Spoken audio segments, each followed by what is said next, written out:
आज हम एक ऐसी कहानी सुनने जा रहे हैं जो इस बात पर यकीन दिलाती है कि अगर सपनों में जान हो तो वो सच में हकीकत बन सकते हैं।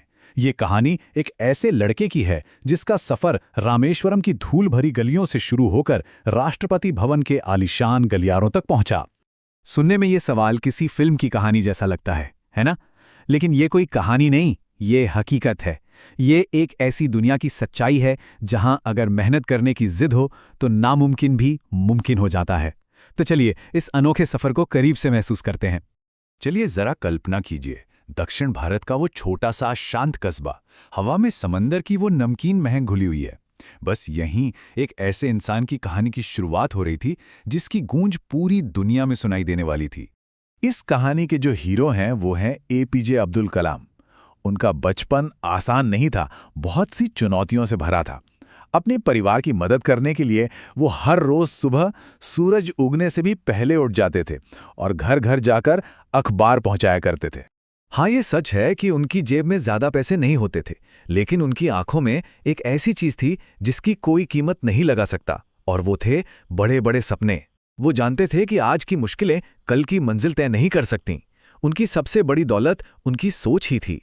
वो अक्सर समंदर के किनारे बैठकर आसमान में आज़ादी से उड़ते हुए पंछियों को देखते रहते थे, या जब कोई हवाई जहाज ऊपर से गुजरता तो उसकी गड़गड़ाहट उनके कानों में एक संगीत की तरह लगती थी। बस वहीं से उस छोटे से लड़के के दिल में भी उड़ान भरने का सपना जाग उठा। लेकिन देखिए, सिर्फ सपने देखने से तो कुछ नहीं होता, है ना? अब वक्त था उन सपनों को अपनी मेहनत से सच करने का, और यहीं से उनकी असली यात्रा, उनकी सबसे मुश्किल यात्रा शुरू हुई।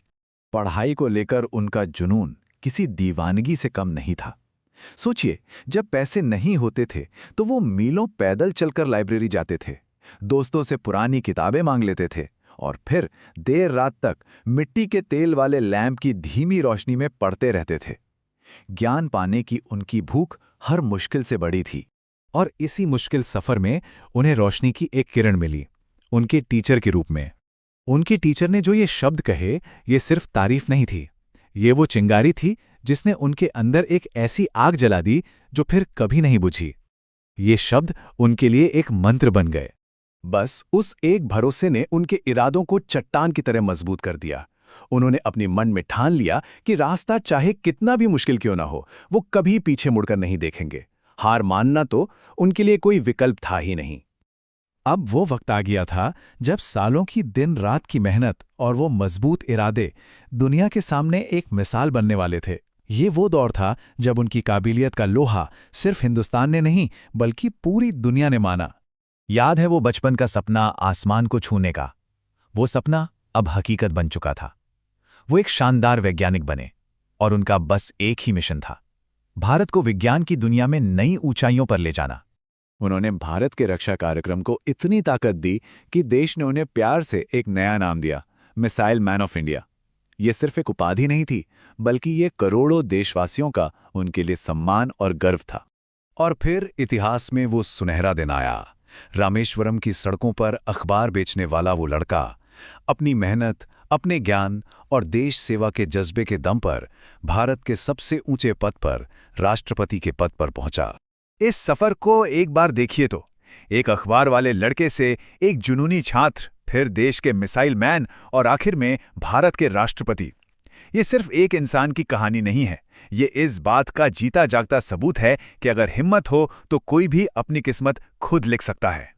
देखिए, डॉक्टर कलाम सिर्फ एक राष्ट्रपति या एक वैज्ञानिक नहीं थे, वो एक उम्मीद थे, एक प्रेरणा थे।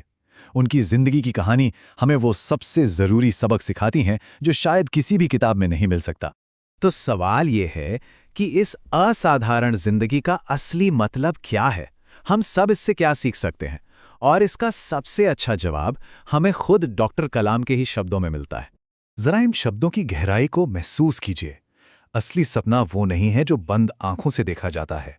असली सपना तो वो मकसद है, वो जुनून है जो हमें चैन से बैठने ना दे, जो हमें जगाए रखे जब तक कि हम उसे हासिल ना कर लें।